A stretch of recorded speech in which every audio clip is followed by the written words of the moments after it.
और इस वक्त मिडिल ईस्ट की सियासत से जुड़ी बहुत बड़ी खबर हम आपको बताने जा रहे हैं। इजरायली सेना ने कर दिया है एयर स्ट्राइक। एक नहीं, दो नहीं, अगर पिछले 40 से ज्यादा घंटों की बात कर ली जाए, 450 से ज्यादा एयर स्ट्राइक की बात निकलकर सामने आ रही है। इजराइल अचानक से आक्रामक। हालांकि सीरिया में जिस तरह से तख्ता पलट का घटनाक्रम हुआ, सभी देश उसे अपने अपने तरीके से देख रहे हैं। यूएस अपने तरीके से देख रहा है, रशिया अपने तरीके से देख रहा है।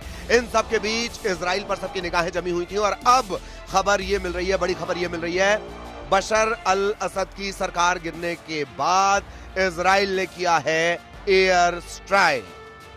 बीते तकरीबन 45 घंटों की अगर बात कर ली जाए, 450 से ज्यादा हमले किए गए हैं। सीरिया के कई शहरों में हथियारों के depot, anti aircraft batteries production site पर ताबड़तोड़ हमले किए जा रहे हैं। इसके पीछे बताया जा रहा है बशान एरो ऑपरेशन।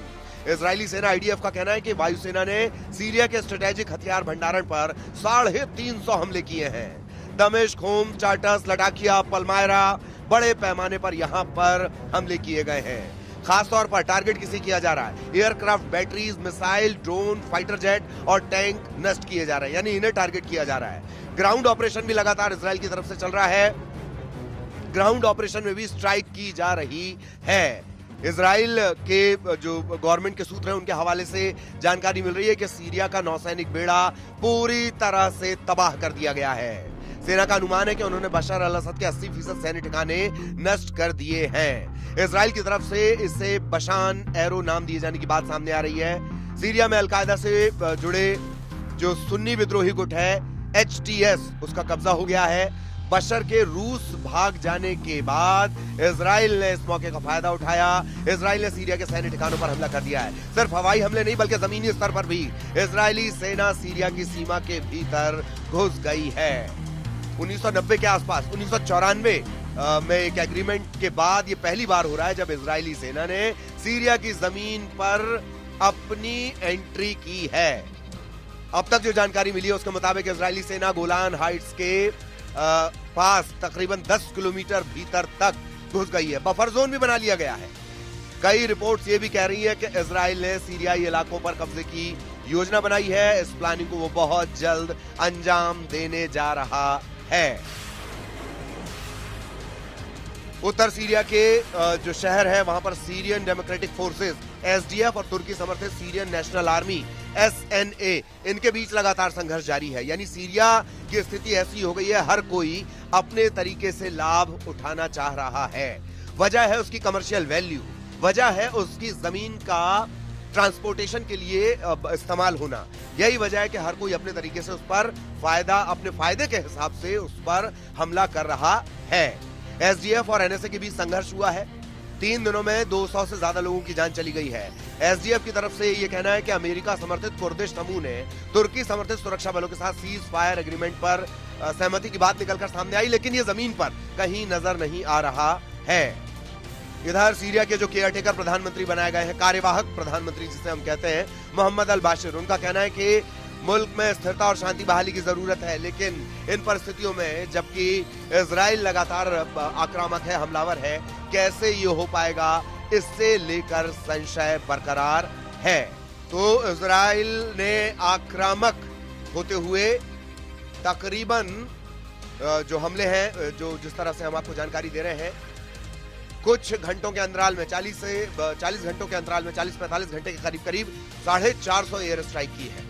और जो ठिकाना है, दावा यह किया जा रहा है कि असद समर्थकों के 80% जो सैन्य ठिकाने हैं उस पर ये एयर स्ट्राइक एक तरह से की गई है। ऐसा नहीं है, जमीन पर भी इजराइल जो है वो आक्रामक रणनीति के तहत आगे बढ़ रहा है।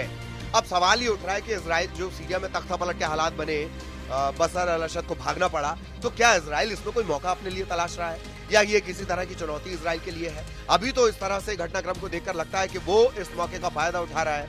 मिडिल ईस्ट में लगातार तनाव बढ़ रहा है। 90 लाख के करीब वहां भारतीय रहते हैं। ये भी एक बड़ी चिंता की बात है। घटनाक्रम आपको पता ही है, तकरीबन 5 दशक के बाद जो असद परिवार है उनका किला 11 दिन में ढह गया। इससे ज्यादा वक्त बांग्लादेश में लगा था।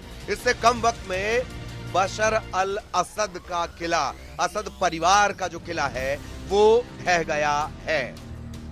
शुरुआत में यह खबर भी आई थी कि जो बशर अल असद हैं उनके प्लेन को टारगेट किया गया है, ब्लास्ट किया गया है। हालांकि बाद में स्थिति साफ हुई कि वो मॉस्को में भाग गए हैं, वहां पर उन्हें शरण मिली है। और अब स्थितियां अलग अलग, जो जानकार हैं वो अपनी अपनी तरह से जानकारी दे रहे हैं कि क्या अरब स्प्रिंग, एक टर्म इस बीच बार बार निकलकर सामने आ रहा है कि अरब स्प्रिंग कई मिडिल ईस्ट की सत्ता परिवर्तन का कारण बना था 2010 के आसपास। ट्यूनीशिया में तब इस तरह की दिक्कतें शुरू हुई थी। और अब जब 2024 को जो विद्रोह शुरू हुआ, महज 11 दिन में सीरिया में सत्ता परिवर्तन हो गया। तो अरब स्प्रिंग के विस्तार की तरह इसे देखा जा रहा है।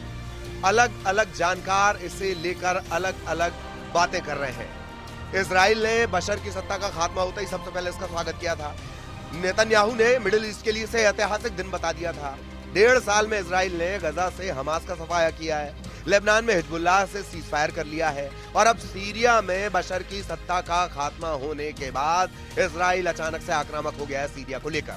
तो गोलान हाइट्स की तरफ भी कदम बढ़ाए जा रहे हैं, जमीन से कदम बढ़ाए जा रहे हैं, ये आप ध्यान रखिएगा। एयर स्ट्राइक तकरीबन 450 एयर स्ट्राइक हुई है।